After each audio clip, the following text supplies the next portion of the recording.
बेटा हम लोगों ने बात किया था कि जो एब्जॉर्प्शन है फूड का वो डाइजेस्टिव ट्रैक के हर पार्ट में थोड़ा थोड़ा होता है।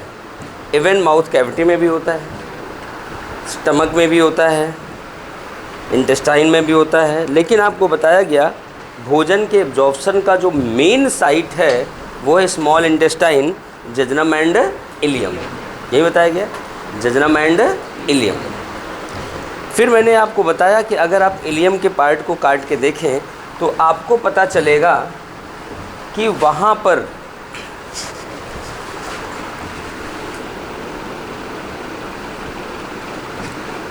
यहाँ पर आपको बताया गया उभार मिलेंगे, इसे कहेंगे वॉल्व ऑफ कर्करिंग या प्लीका सर्कुलरिस, कल बताया गया था।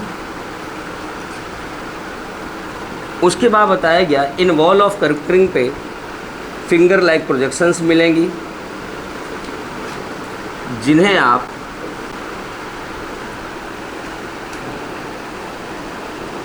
विलाई कहते हैं। क्या कहते हैं? विलाई कहते हैं।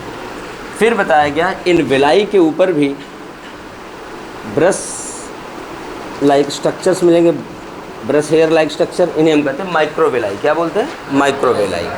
बेटा ये जो और एक बात ये भी है, ये विलाई के जहाँ विलाई हैं इनके पीछे बीच में यहाँ आपको उभार मिलेगा जिसका नाम मैंने बताया था पेयर पैचेस, जो कि इंटेस्टाइनल टॉन्सिल कहे जाते हैं। यही बताया था। बेटा इधर ध्यान से देखना, यहाँ पर ये इलियम है, इसे हम लोग लिखते हैं विलाई, इसे लिखते हैं प्लीका सर्कुलरिस, और इसे लिखते हैं बेटा हम लोग माइक्रोविलाई, इसे कहते हैं हम लोग पेयर्स पैचेज। पेयर्स पैचेज हो गया। आपको बता दें बेटा अगर इस एक विलाई को हम बाहर निकालें, यहाँ पे यहाँ देखना,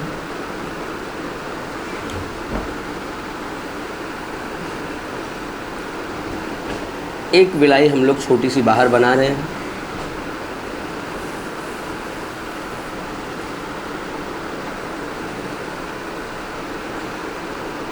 एक विलाई छोटी सी बना रहे हैं। बेटा इस विलाई में हमने क्या देखा कि यहाँ पर ये इंटेस्टाइनल वॉल है, ये विलाई है।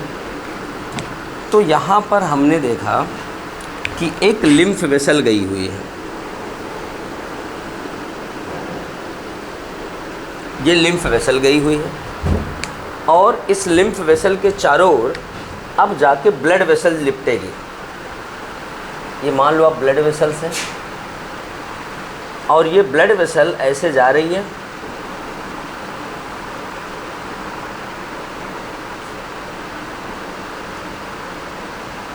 और ये ब्लड वेसल्स आपस में ऐसे इंटरकनेक्ट हो जाएंगी।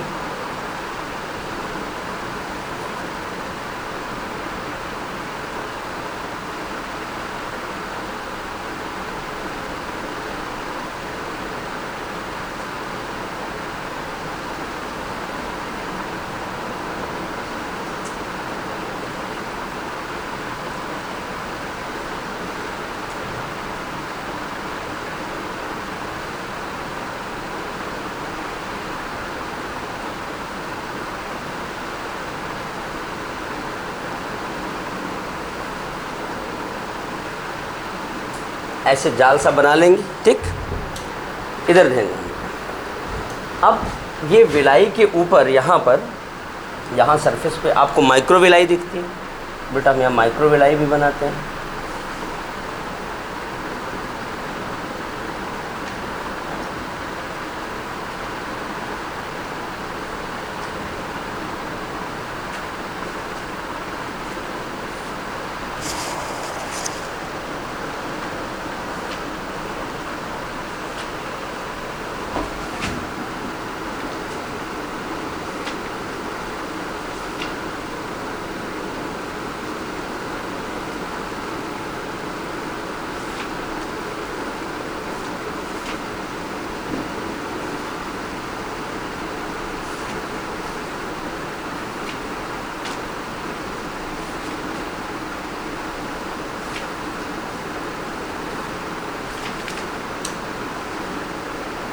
ऐसे माइक्रोविलाई बन जाते हैं। ठीक, अब जितना भोजन डाइजेस्ट हुआ है यहाँ पे इकट्ठा है, यहाँ इकट्ठा है मतलब इसके अगल बगल यहाँ पर इकट्ठा है। ठीक, क्या होगा बेटा ध्यान देना, यहाँ पर आपके पास जो डाइजेस्ट होके आया है मिलेगा ग्लूकोज, कार्बोहाइड्रेट जो डाइजेस्ट होकर आप किस में बदला है, ग्लूकोज। इसके अलावा आपके पास है गैलेक्टोज, इसके अलावा आपके पास है फ्रक्टोज। और जो प्रोटीन थे, प्रोटीन किस में टूटे हैं, अमीनो एसिड्स। इसके अलावा आपके पास विटामिन्स हैं, यहाँ मान लो पानी है, पानी के साथ आपको मिल जाएगा वाटर सॉल्युबल विटामिन, ये मिल जाएगा। अब मान लो यहाँ फैट है, फैट डाइजेस्ट हो किस में बदलता है, और ग्लिसरॉल। ये भी सवाल है आपके एग्जाम में, देखना कि किस में बदल जाता है, फैटी एसिड एंड ग्लिसरॉल। ये हो गया, ये इसके चारों ओर इकट्ठा है जो कि काइल बन चुके हैं। ठीक, काइल के फॉर्म में है, मिक्स है, अपने अपने यूनिट में आ चुके हैं। अब इनको एब्जॉर्ब करना है। बेटा ध्यान देना, एब्जॉर्प्शन में जब आपने 9th में डिफ्यूजन पढ़ा होगा तो आपने एक बात पढ़ी होगी कि डिफ्यूजन में आपने देखा है कोई भी सब्सटेंस या कोई भी मॉलिक्यूल अपने हायर कंसंट्रेशन से अपने लोअर कंसंट्रेशन की ओर मूव करता है, यही पढ़ा है। अगर उसको हम लोअर से हायर ले जाएं तो नहीं जाएगा। अगर अभी आपको बेंच पे चढ़ा दें और कहीं कूदो तो आप आसानी से कूद जाओगे। अगर मैं कहूँ नीचे से जंप लगाओ ऊपर चढ़ जाओ, थोड़ा सा मुश्किल होगा, थोड़ा सा क्या 90% लोग नहीं चढ़ पाएंगे। तो बहुत गेम में वाले जो प्रैक्टिस करते हैं वही चढ़ पाएंगे, सही है ना। अब एक बात ध्यान देना, जब आप हायर टू लोअर जाते हैं ईजिली मूव कर जाते हैं, लेकिन जब लोअर टू हायर जाते हैं तो आपको ज़्यादा एनर्जी लगाना पड़ता है, आपको एक्टिव होना पड़ता है। बात सही है ना। उसी तरह बेटा जब कोई भी मॉलिक्यूल अपने हायर टू लोअर कंसंट्रेशन से जाता है तो सिंपल डिफ्यूजन से एब्जॉर्ब हो जाएगा, मूव कर जाएगा। लेकिन जब वो लोअर टू हायर जाएगा तो क्या करेगा, उसे एक्टिव कंडीशन या एक्टिव एब्जॉर्प्शन शो करना पड़ेगा। बेटा ध्यान देना, वैसे ब्लड के अंदर हमारे क्या होता है, ऑलरेडी ग्लूकोज की मात्रा होती है। और जब यहाँ से ग्लूकोज जाएगा जहाँ ब्लड के अंदर जाना चाहेगा तो ये तो थोड़ा सा कंसंट्रेशन के अगेंस्ट जा रहा है ना, इसका एब्जॉर्प्शन कैसा होगा, एक्टिव। कैसा हो जाएगा, एक्टिव। आपको बता दें ग्लूकोज और गैलेक्टोज दोनों का एब्जॉर्प्शन कैसा होता है, एक्टिव। अब अभी मैंने फ्रक्टोज को छोड़ रखा है। एक तो चीज़ ये हो गई कि आप ऊपर से कूदो नीचे से कूदो, एक तरीका और होता है, ठीक है आप कूदो, मैं हेल्प कर रहा हूँ, आपने हल्का सा जंप लगाया, मैंने यूँ पुश किया, आपका पैर आके हट टिक गया। इसे कहते हैं फैसिलिटेट करना। क्या बोलते हैं, फैसिलिटेट करना, सपोर्ट करना। होता क्या है कि इधर से मॉलिक्यूल चलता हुआ यहाँ तक आ गया। अब ये प्लाज्मा मेम्ब्रेन आ गई, सेल की मेम्ब्रेन आ गई, विलाई की मेम्ब्रेन आ गई। अब अंदर जाना है तो अब कंडीशन है कि भाई हम तो इस मेम्ब्रेन से जा ही नहीं सकते। क्यों? क्योंकि मेम्ब्रेन में क्या है, आप जानते हो लिपिड होता है, फैट होता है, प्रोटीन होती है। कुछ कंडीशन ऐसी है कि वहाँ से सिर्फ न्यूट्रल मॉलिक्यूल ही जा सकता है, चार्ज मॉलिक्यूल या बाकी कुछ चीज़ें जो ना डिजोल्व होने वाली नहीं जा सकती, उसमें ना डिजोल्व होने वाली। तो उसमें हम लोग क्या कहते हैं, जैसे अब हम लोग हैं यहाँ पर बैठे बातें कर रहे हैं, कुछ इधर जानवर बैठे, आप जा रहे हो, हम लोग क्या, कोई नहीं बेटा आ जाओ, ये मारेगी नहीं गाय सीधी गाय, जाओ, सही ना। अब उसमें से आप बच्चा फिर भी डर रहे थे, हम लोग क्या करते हैं, आ जाओ, हाथ पकड़ के पार करा देते हैं। उसी तरह यहाँ मेम्ब्रेन पे होती है प्रोटीन, यहाँ पे क्या होती है, प्रोटीन। सेल मेम्ब्रेन में पढ़ाया जाएगा, वो प्रोटीन इनको फैसिलिटेट करके पार करा देती थी। जाओ भैया जाओ आप, इसे कहते हैं फैसिलिटेट डिफ्यूजन। आपके एनसीईआरटी से, नई एनसीईआरटी से लाइन काट दी गई है, बट मैं बता दे रहा हूँ कि जो फ्रक्टोज है ये ब्लड में कैसे जाता है, बाई फैसिलिटेट डिफ्यूजन। किसके थ्रू जाता है, फैसिलिटेट डिफ्यूजन के थ्रू जाता है। हो गया। अब बेटा अमीनो एसिड है, बातें नहीं, अमीनो एसिड का एब्जॉर्प्शन भी कैसा होता है, एक्टिव। कैसा होता है, एक्टिव।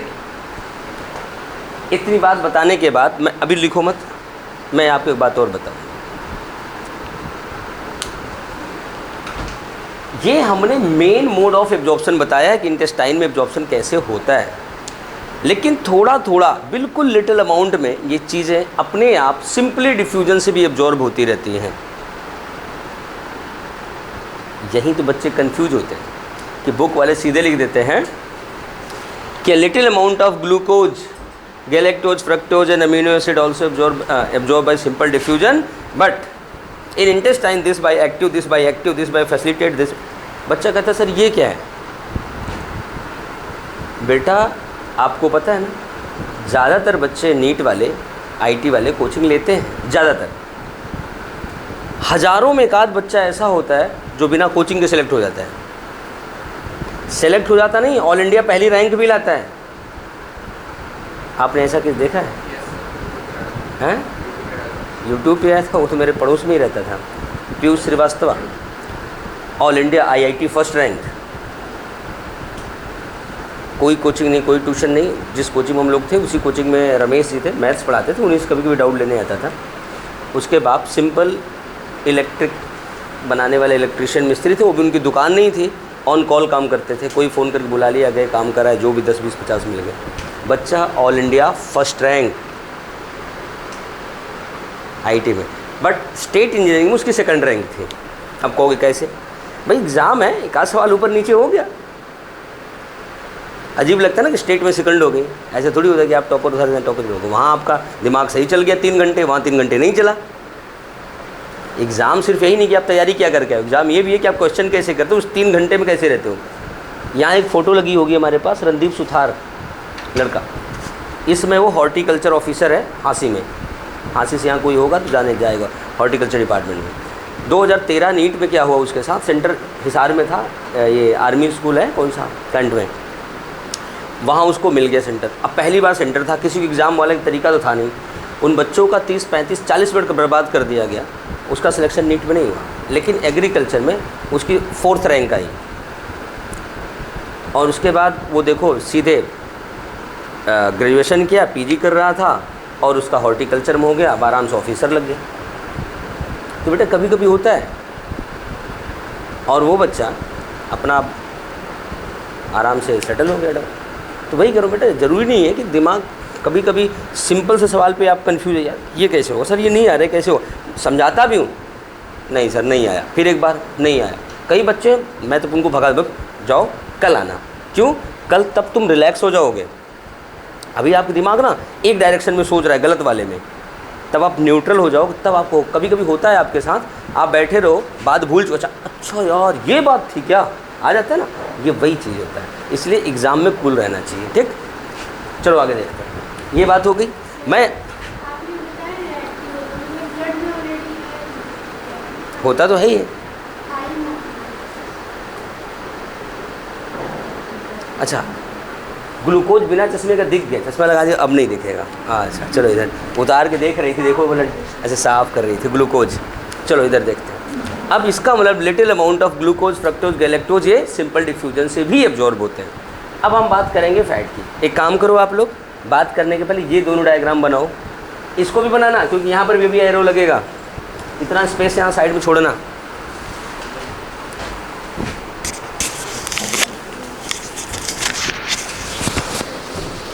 तो बेटा मूवी थी ना, कल मैंने एक मूवी देखी थी, उसमें वो बंदा मार्स पर जाता है, वो पोटैटो भी कोई खेती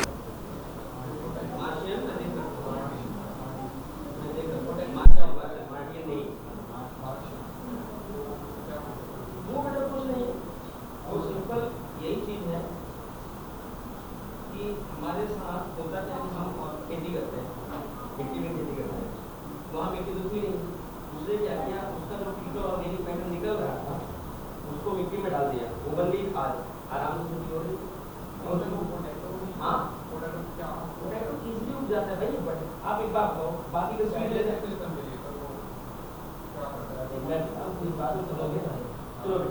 पोटैटो क्या होता है, पहली बात कटिंग से हो जाता है, उसका बीज नहीं खोजना पड़ेगा, नहीं तो बाकी के बीज लाओ, और पोटैटो सीधे मिट्टी से निकाल कर भी यूज कर सकते हो। दूसरी बात वो स्टार्च है, सीधे ग्लूकोज देगा डाइजेस्ट होके, और इजीली डाइजेस्टेबल भी तो है। आलू, ये बेटा विलाई है, ये इलियम का एक टुकड़ा है।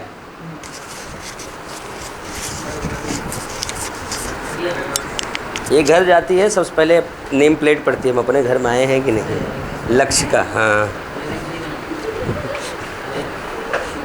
चलो ठीक, नहीं गलत घर में नहीं जाना चाहिए, बात तो ऐसी ही करती है ना। दे दो बेटा इरेजर, लो बना लिया सब ने। हर्षित आहूजा बन गया, दूसरा वाला बना है। अच्छा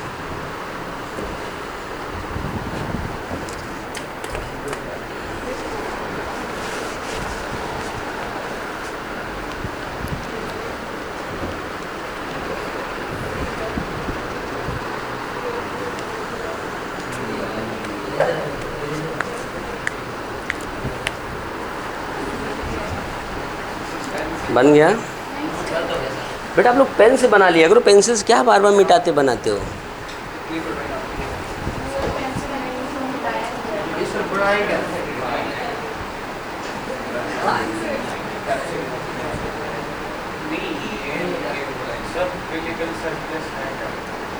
प्लीका सर्कुलरिस, PLICAE।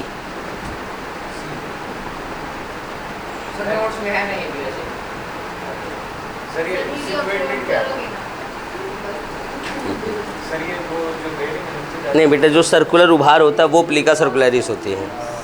हाँ सर्कल होता है ना बेटा, इसलिए सर्कुलरिस। हाँ उभरा होता है।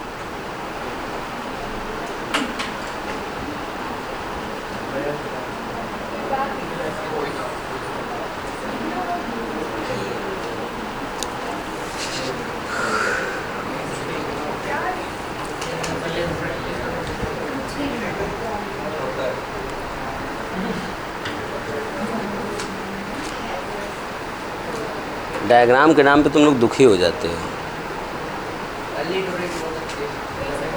बेटा। यहाँ अच्छे बुरे से मतलब नहीं है, ये चीज़ें मेंशन हो जाएं बस। आप एक काम करो ना, अगर ये इतना नहीं बना पा रहे बस इसको एक लाइन बना के छोड़ दो। वाटर सॉल्युबल विटामिन, ये वाटर, ये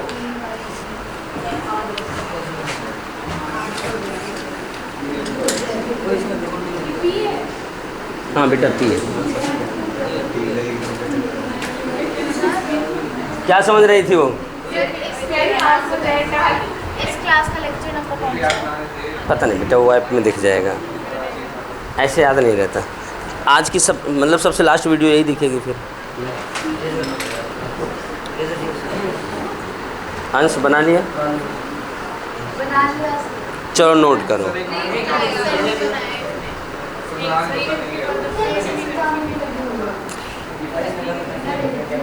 राधिका बना लिया? हाँ? ईद के बाद की वीडियो है ही नहीं। ईद के बाद? ईद वाले टॉपिक के बाद सारी है? नहीं है। नहीं है, कल ही शाम को सर ने अपलोड किया होगा। चलो अभी क्लास के बाद देख लेना, नहीं तो मैं सर से बोल के अपलोड करवा दूंगा। ठीक है? हाँ ठीक है बेटा, ठीक है। अच्छा है, जिसकी जैसी इंटेस्टाइन है वैसी है, बढ़िया है। ठीक है, कोई दिक्कत थोड़ी है। ये वाला तो बन गया सही। कोई नहीं, ये भी सही बना है। बस ये लेबल ये लिख लो कौन कहाँ जाता है, बस मेन मोटो हमारा ये है।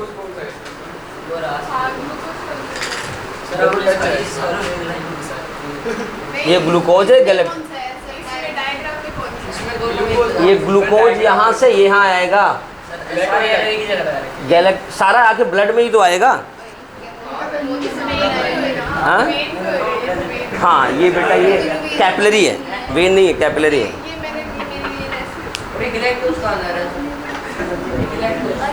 गैलेक्टोज भी बेटा ब्लड में जा रहा है, फ्रक्टोज भी ब्लड में जा रहा है। इधर की जितनी चीज़ें सारी ब्लड में जा रही हैं। नहीं बेटा, ये ब्लैक वाली जो कैपिलरी है, ब्लू वाली लैक्टियल है। ब्लू वाली को हम बोलेंगे लैक्टियल।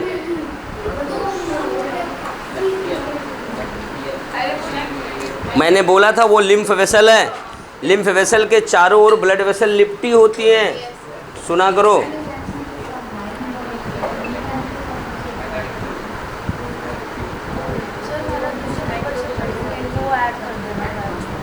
मैं नहीं करूँगा, इससे ऐड करोगे तो दूसरे वाला नंबर अपने आप कैंसिल हो जाएगा। बन गया?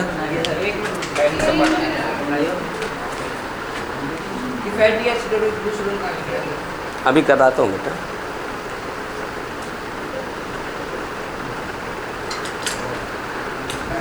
चलो अब इधर देखता हूँ, देखो बेटा, glucose, galactose, fructose, amino acid का आपका हो गया। अब बात आती है वाटर की एब्जॉर्प्शन की। बेटा वाटर जो है ये होता है एब्जॉर्ब बाई ऑस्मोसिस। ये क्या करेगा, ये भी सीधे ब्लड में जाएगा, ऑस्मोसिस। और इसी वाटर के साथ वाटर में घुला हुआ जो जितने विटामिन्स हैं सारे ब्लड में चले जाएंगे पानी के साथ। विटामिन डाइजेस्ट और बेटा जो वाटर सॉल्युबल है सिंपल अमाउंट में, थोड़े अमाउंट में पानी के साथ जा सकते हैं। जहाँ जहाँ एब्जॉर्ब होगा पानी वहाँ जाएंगे, क्योंकि जो पानी में घुले हैं ना। इधर देखो, ये फैटी एसिड एंड ग्लिसरॉल। अब समझना, ये फैटी एसिड और ग्लिसरॉल मिल करके यहाँ पे एक ऐसे छोटे छोटे ड्रॉपलेट बना लेंगे। क्या बना लेंगे? ड्रॉपलेट। इन ड्रॉपलेट्स को हम लोग बोलते हैं बेटा मिसेल्स, MICELLES, मिसेल्स। क्या बोलते हैं? मिसेल्स। 10th में भी पढ़ा होगा आप लोगों ने मिसेल्स, सेपोनिफिकेशन में, साबुन वाले। सर वो कैंसिल था क्या? चलो, ये मिसेल्स, स्मॉल ड्रॉपलेट्स को क्या कहेंगे? मिसेल्स। अब सुनना, इधर देखो, अभी बनाना नहीं। ये मिसेल्स बेटा यहाँ आ जाएंगे इस एपिथेलियल सेल के अंदर, यहाँ इस एपिथेलियल लेयर में आएंगे, यहाँ ये जो एपिथेलियल लेयर्स हैं इनमें एंट्री हो जाएगी इनकी। अब समझना इस बात को, जब यहाँ एंट्री हो जाएगी, यहाँ एंट्री होने के बाद इनके ऊपर बेटा ऐसे ब्लैक कोटिंग होगी, मतलब एक कोटिंग होगी। अब कोटिंग जिस चीज़ की होगी उसे कहेंगे प्रोटीन, प्रोटीन की कोटिंग होगी। अब प्रोटीन कोटिंग के बाद ये जो स्ट्रक्चर बनेगा इसका नाम हो जाएगा काइलोमाइक्रोन। क्या हो जाएगा? काइलोमाइक्रोन। अब ये काइलोमाइक्रोन यहाँ से चला जाएगा कहाँ पे? इस लिम्फ में। कहाँ जाएगा? लिम्फ में, यहाँ आ जाएगा। इसका मतलब आपने क्या देखा, जो फैट है ये एब्जॉर्ब होकर कहाँ जाएगा? लिम्फ में। बाकी बिना फैट वाली सारी चीज़ें एब्जॉर्ब हो कहाँ जाएंगी? ब्लड में। अब एक चीज़ और, fat soluble vitamin. Fat soluble vitamin क्या होगी? वो भी फैट के साथ कहाँ जाएगी? लिम्फ में। वाटर सॉल्युबल पानी के साथ चली गई ब्लड में, और फैट सॉल्युबल नुकसान कहाँ चली जाएगी? लिम्फ में, क्योंकि लिम्फ में फैट जा रहा है, तो फैट में जो चीज़ घुला है वो तो वहीं जाएगा ना। ये बेटा हो गया टोटल एब्जॉर्प्शन। अब कुछ हमारे पास है जैसे मिनरल वगैरह, जैसे मान लो आपके पास कैल्शियम है, एक बड़ा इंपॉर्टेंट मिनरल है आपकी बॉडी का, कैल्शियम। ये कैल्शियम एब्जॉर्ब होकर कहाँ जाएगा? ब्लड में। कहाँ जाएगा? ब्लड में। कैल्शियम के एब्जॉर्प्शन को प्रमोट करने वाली दो चीज़ें हैं, विटामिन D3 और PTH हार्मोन, पैराथायराइड हार्मोन। दो ऐसी चीज़ें हैं जो कैल्शियम के एब्जॉर्प्शन को बढ़ाती हैं। अब आप खुद ही देखो, टीवी में ऐड आता है, वो इधर उधर के प्रोडक्ट आते हैं ना, कि एक टेबल होता है, दो महिलाएं बैठी होती हैं। आप अपने बच्चे को कैल्शियम के लिए क्या देती हैं? दूध। आप नहीं, कैल्शियम के लिए क्या देती हैं? दूध। फिर नहीं मैंने पूछा कैल्शियम के लिए, फिर आता है हॉर्लिक्स, बोर्नवीटा। और आपको बता दें ये सारे रद्दी हैं, कूड़ा है, कूड़ा। और गार्जियन इन कूड़ों को दूध में मिला के बच्चों को पिलाते हैं। उसमें कुछ नहीं होता, उसमें सिर्फ चीनी होती है सिंपल, और सोयाबीन के पाउडर के साथ आजकल ओट वगैरह भी मिलाने लगे, बस कूड़ा होता है वो।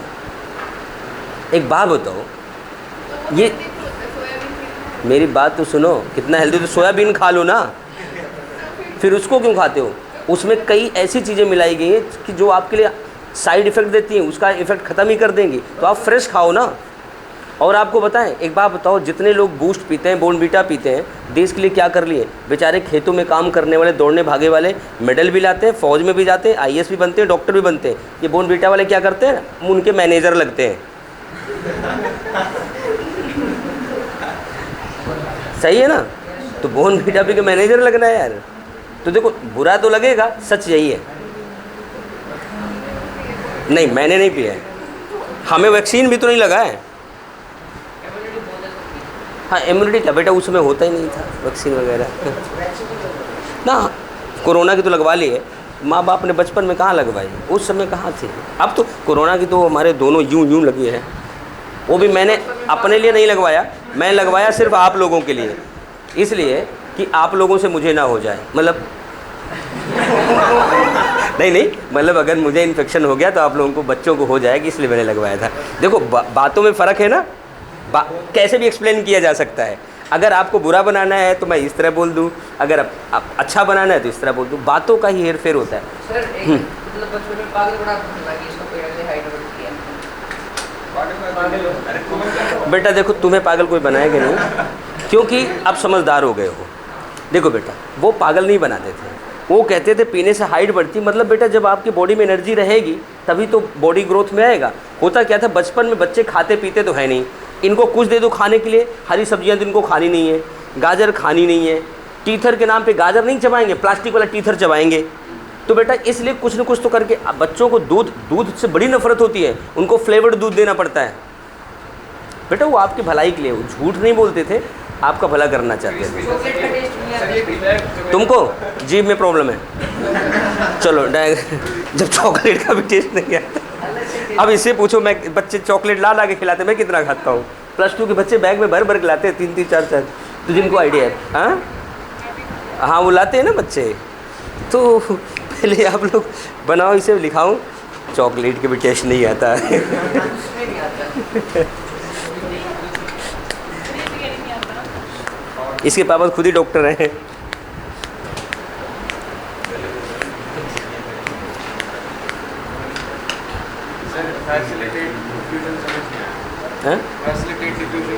बता रहा हूँ, फैसिलिटेट में होता है बेटा कि ये पार नहीं जा सकता, तो मेम्ब्रेन पे जो प्रोटीन होती है उसको पार करा देते हैं। ये एपिथेलिया वाली मेम्ब्रेन, हाँ ये पार करा देते हैं सेल के अंदर। जैसे बेटा आप देखो, ये सेल है,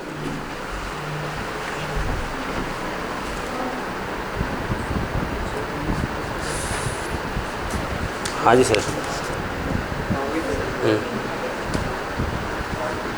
क्या?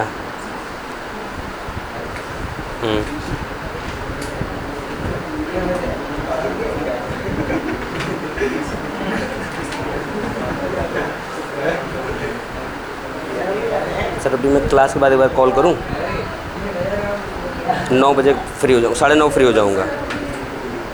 ठीक।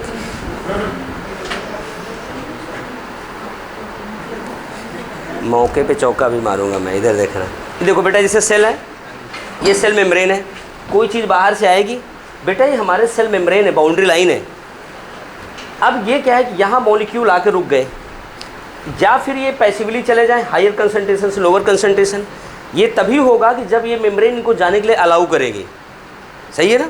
अब कौन अलाउ करेगी? ये मेम्ब्रेन बनी है फॉस्फोलिपिड की, फैट की बनी है। जो फैट सॉल्वेबल मटेरियल है वही जा सकता है, जो इनसॉल्वेबल है वो नहीं जा सकता। हमने क्या देखा कि हाई कंसंट्रेशन लोअर की ओर तो आ रही है, लेकिन यहाँ क्या है कि इस मेम्ब्रेन से पार नहीं हो सकती। मेम्ब्रेन में कुछ भले लोग हैं, प्रोटीन है, इन्होंने इसको देखा, आज बेटा मैं पार करा देता हूँ। इसे कहते हैं फैसिलिटेट। ये transport in plant chapter number 11 में पूरा एक्सप्लेनेशन है। कई है, यहाँ एक ही है बेटा आपके भोजन में। चलो उसको उस तरफ वाला बना लिया डायग्राम, चलो लिखो। मिसल्स, मिसल्स बेटा वो फैट के ड्रॉपलेट्स होते हैं जो कि फैटी एसिड और ग्लिसरॉल से बनते हैं। अब वो क्या करते हैं, एपिथेलिया में सिंपल डिफ्यूजन से आ जाते हैं। अब उसके बाद यहाँ प्रोटीन कोट होता है, यही सवाल है। प्रोटीन कोट बनने में इसे कहते हैं काइलोमाइक्रोन। जैसे तुम हो, तुमको दुनिया कहती है ओए करण इधर आ, अब तुम्हारे ऊपर एक कोट चढ़ जाएगा, सफ़ेद कोट। एडमिशन के बाद दुनिया के, ओ डॉक्टर साहब इधर आओ, सही है ना? तो अब क्या हुआ कि मिसल्स के ऊपर कोट चढ़ गया, प्रोटीन कोट, उसे क्या कहेंगे, काइलोमाइक्रोन। अब काइलोमाइक्रोन कहाँ चला जाएगा, लैक्टियल में। लैक्टियल, एक बार सवाल यही पूछा गया था, लैक्टियल क्या है? Lacteal is lymph vessel. और ये लिम्फ वेसल जा करके किसी वेन में खुल जाएगी, सारा का सारा फैट वाला पोर्शन आपके ब्लड में वापस मिक्स हो जाएगा। चलो लिखो, लिखना लिटिल अमाउंट ऑफ, लिख लो हिमांशी, फिर बातें कर लेंगे बैठ के। लिख लो, little amount of glucose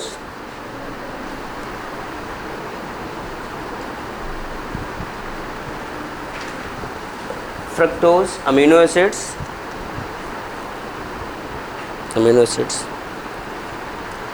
absorbed by simple diffusion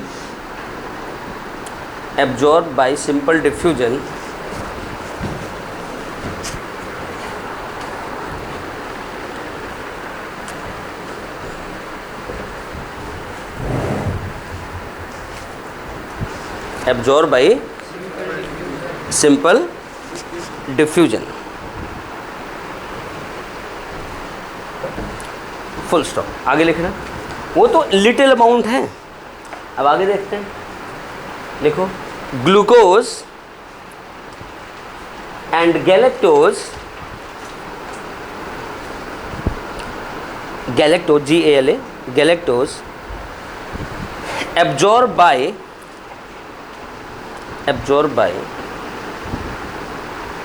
active absorption,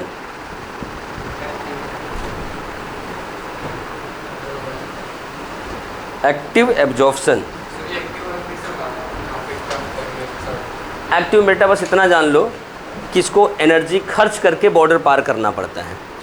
हाँ बस अभी यहाँ इतना जानो, चैप्टर नंबर 11 में जानना, ठीक। क्योंकि यहाँ सिर्फ जान लो एक्टिव। देखो बेटा, अगर आपका काम फ्री में हो जाए दैट इज़ पैसिव, क्योंकि आपने एनर्जी लगाया नहीं। एक्टिव क्या होता है कि आप गए, पैसे दिए, फिर आपका काम हुआ, वो हो गया एक्टिव। एक्टिव पैसे तब लगाने पड़ते जब आप रूल के अगेंस्ट काम करो। आप लोअर टू हायर जाने की कोशिश करो तो पैसे देने पड़ेंगे, और हायर टू लोअर, ऊपर से नीचे गिर जाओ, कूदो मत, ऐसे लटक जाओ तो भी गिर जाओगे, लेकिन नीचे से ऊपर आप ऐसे खड़े हो जाओ, ऊपर नहीं जा सकते, आपको एनर्जी लगानी पड़ेगी। कौन? क्योंकि बेटा एक कंसंट्रेशन के अगेंस्ट जाते हैं, या फिर इनको प्रोटीन चेन पैसे ले करके ब्रोकरेज लेके पार करती है, और बाकी को इजी। अब जैसे मैं हूँ, मुझे तो आसानी से लिफ्ट मिल जाता है, आप लोग थोड़ा देखने में अच्छे से लगते हो तो आप लोग पैसा ले करके लोग लिफ्ट देते हैं, बस फ़र्क इतना है। मुझे सोचते हैं बेचारे को पार करा दें। चलो लिख लिया। हाँ, एक्टिव एब्जॉर्प्शन। आगे लिखना, एब्जॉर्प्शन ऑफ फ्रक्टोज इज, हाँ अगला पॉइंट या उसी में, एब्जॉर्प्शन ऑफ फ्रक्टोज इज, ये सवाल पूछा जाता है और नई एनसीईआरटी ने इस लाइन को हटा दिया है, ये भी बता दूँ। Fructose is facilitate diffusion, facilitate, FACILITAT, facilitate diffusion, facilitate diffusion, DIFFUSION, diffusion, DI हो गया, फैसिलिटेट डिफ्यूजन। आगे लिखना,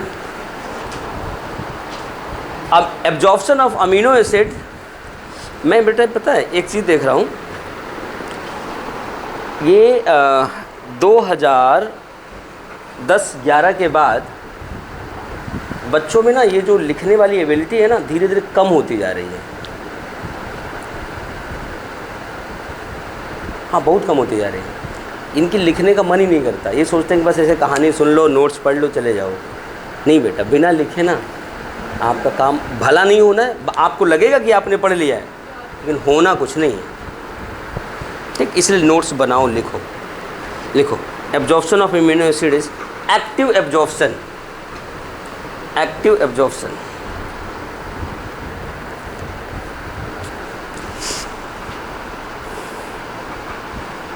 एक स्टार पॉइंट बना के लिखना, glucose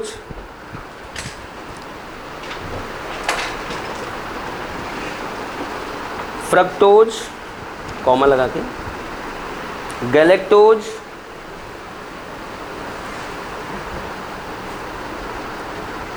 amino acids, water soluble vitamins, water soluble vitamin, SOLUBLE, water soluble vitamin, and minerals like calcium,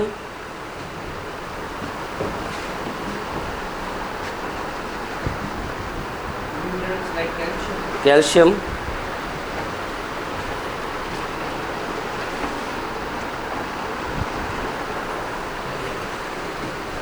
enter in blood by absorption.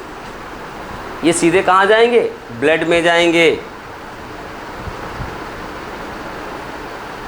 हो गया? एक स्टार और लिखो.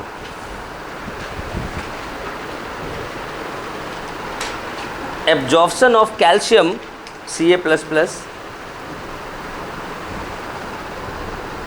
calcium is promoted by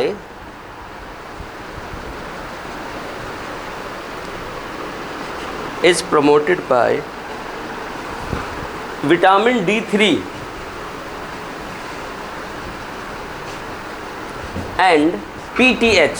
इसके बारे में ज़्यादा ना जानो, ये पूरा टॉपिक है. PTH पैराथायराइड हार्मोन, ये हार्मोन वाले चैप्टर में मिलेगा. PTH पैराथायराइड हार्मोन, ये पैराथायराइड ग्लैंड से निकलेगा. ठीक, लिख लिया. अब बेटा एक बात और जान लो, अगर आपकी बॉडी में विटामिन डी की कमी हो जाए तो कैल्शियम एब्जॉर्ब नहीं होगा, आप कितना भी दूध पी लो. समझ गए? तो जब एब्जॉर्ब नहीं होगा तो आपकी हड्डी कमज़ोर हो जाएगी, हड्डी में ग्रोथ नहीं होगा, मोटाई नहीं बढ़ेगी हड्डी की. तो और आपको अगर वो एज बच्चों की है तो हम कहेंगे उनको हो जाएगा सूखा रोग, रिकेट्स. और अगर आप बड़े हैं, आपकी प्रॉपर कैल्शियम नहीं मिलता, तो आपको हो जाएगा ऑस्टियोमेलेशिया. 2 बीमारियां होती हैं. बीमारी देखी है, बच्चों के केस में कहा जाता है सूखा रोग, रिकेट्स. बड़ों के केस में कहा जाता है ऑस्टियोमेलेशिया, मतलब हड्डी का मेल न्यूट्रिशन. हाँ बोलो, कुछ कह रहे थे. हो गया? लिखवा दें इस पॉइंट को, लिखो.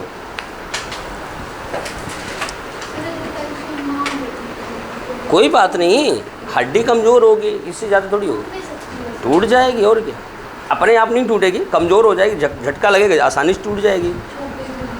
छोटे में बेटा तो पता, अगर छोटे में कैल्शियम, बचपन की बात करियो ना, उसमें अगर कैल्शियम ना मिले, एब्जॉर्ब ना हो, पहली बात तो हाथ पैर पतले पतले होंगे. दूसरी चीज़ इजीली टूट जाएंगे. अरे कई बच्चों का है, देखा है बेटा, चल रहे हैं ऐसे, यहाँ हुआ ग्रीन स्टिक हो गई, हाथ लचक गया, उसे ग्रीन स्टिक फ्रैक्चर कहते हैं. इस सैटरडे को नहीं होगा, अगले से करेंगे. ठीक, ये चैप्टर के बाद, क्योंकि इसमें बच्चे बीच बीच में आए हैं. ठीक, चलो लिख रहा. कहाँ थे? अगला पॉइंट लिखो. हाँ, डेफिशिएंसी ऑफ, डेफिशिएंसी मतलब क्या होता है? कमी. डेफिशिएंसी ऑफ विटामिन डी, या ब्रैकेट में लिख लो D3, कैपिटल D या D3. Deficiency of vitamin D, bracket D3 causes rickets, RICKETS, rickets, rickets in children, and osteomalacia in adults. Osteomalacia in adult. फ़र्क बस इतना है कि वो बड़ों में है, हड्डी OSTEOMALACIA. फ़र्क इतना है बेटा, बच्चों में जब बोन फॉर्मेशन हो रही थी, वहाँ बोन फॉर्मेशन स्लो हो जाएगी, शरीर दुबली पतली सूखी हो जाएगी, उसे कहते हैं सूखा रोग. यहाँ क्या है, बोन अपने आप को मेंटेन नहीं कर पाएगी. एडल्ट होने के बाद आपको सिर्फ बॉडी मेंटेन करना पड़ता है, बच्चों में बॉडी को ग्रोथ करना पड़ता है. आपको बता दें, ये सिर्फ आपको बोन से रिलेटेड प्रॉब्लम बताई गई है. वैसे आपकी बॉडी में कैल्शियम की कमी हो जाएगी, एक बीमारी और हो सकती है, पता क्या? मसल कॉन्ट्रैक्शन की. प्रॉपर कॉन्ट्रैक्शन नहीं होगा. आपने झटके से हाथ उठाया, यूँ पता हाथ आगे यहीं फंस गया, आप यहीं लटक गए. कई लोग ऐसे बोलना, अब लटक गए, बुलाना चाह रहे हैं अपने भाई को, वो मुँह आके ऐसे फंस गया. हाँ, इसे नहीं, पैरालिसिस नहीं है, इसे कहते हैं टिटैनी. ये कैल्शियम की प्रॉब्लम है. जो पैरालिसिस बेटा न्यूरल प्रॉब्लम है. एक नई बीमारी और हो सकती है, ब्लड क्लॉटिंग. कैल्शियम कमी से ब्लड क्लॉटिंग भी डिले कर सकती है. लेकिन आपको सिर्फ जो एग्ज़ाम का है वही बताया गया है, ठीक। आगे जो आएगा तो बता देंगे। रिकेट्स टिटेनी है आपके सिलेबस में, टिटेनी और टिटनस में डिफरेंस क्या है तो बताएंगे आप। चलो आगे लिखते हैं बेटा, सारी चीज़ें एक बार में नहीं, धीरे धीरे लिख लिया। आगे लिखते हैं बेटा इधर। अगर सर शरीर अकड़ जाए तो सर कैल्शियम अकड़ तो हम बड़ों बड़ों को उतार देते हैं, वो तो शरीर अकड़ी हुई है। नहीं वो सही कह रहा है बेटा, जो शरीर अकड़ती है ना उस केस में भी कॉन्ट्रैक्शन की ही प्रॉब्लम होती है, उस केस में कॉन्ट्रैक्शन की ही प्रॉब्लम होती है। चलो आगे लिखो, लिखो इधर। फैटी एसिड एंड ग्लिसरॉल ये बेटा बोन वाले चैप्टर में मिलेगा। आपको बता दूं कि वहाँ मिलेगा राइगर मोर्टिस, वहाँ मैं आपको बताऊंगा जो डेड बॉडी होती है